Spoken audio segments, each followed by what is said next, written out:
Cette vision, qui est le fondement de la philosophie matérialiste, niait l'existence du Créateur, tout en affirmant que l'univers n'avait ni commencement ni fin.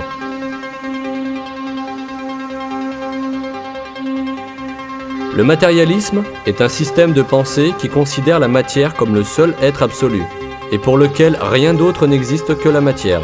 Ce système de pensée, qui a son origine dans l'Antiquité grecque et qui s'est de plus en plus répandu au XIXe siècle, est devenu célèbre sous la forme du matérialisme dialectique de Karl Marx.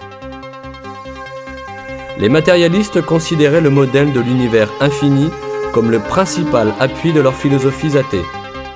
Par exemple, dans son livre « Principes fondamentaux de philosophie », le matérialiste Georges Politzer affirmait que l'univers n'était pas un objet créé, ajoutant que, s'il avait été créé, il aurait dû être créé par Dieu instantanément et à partir du néant.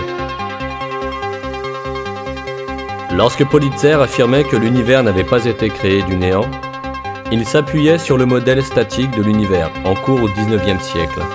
Il pensait faire une affirmation scientifique.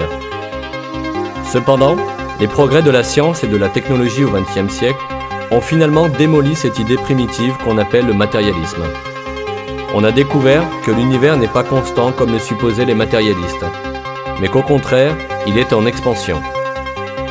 On a prouvé également, par l'observation et le calcul, que l'univers a eu un commencement et qu'il a été créé à partir du néant avec une grande explosion. Aujourd'hui, ces faits sont reconnus par tout le monde scientifique. Et la découverte de ces faits, très importants, a été rendue possible par des observations et des conclusions révolutionnaires.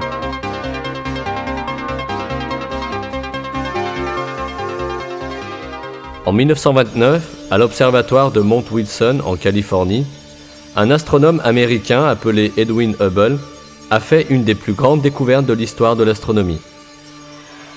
En observant les étoiles au moyen d'un télescope géant, il s'est aperçu qu'elles émettaient une lumière rougeâtre selon leur distance.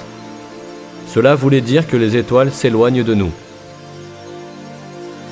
En effet, selon des lois reconnues en physique, le spectre des rayons lumineux se déplaçant vers le point d'observation tend vers le violet, tandis que le spectre des rayons lumineux s'éloignant du point d'observation tend vers le rouge. Les observations de Hubble ont permis de découvrir que la lumière des étoiles tend vers le rouge. Cela voulait dire qu'elles s'éloignent constamment de nous.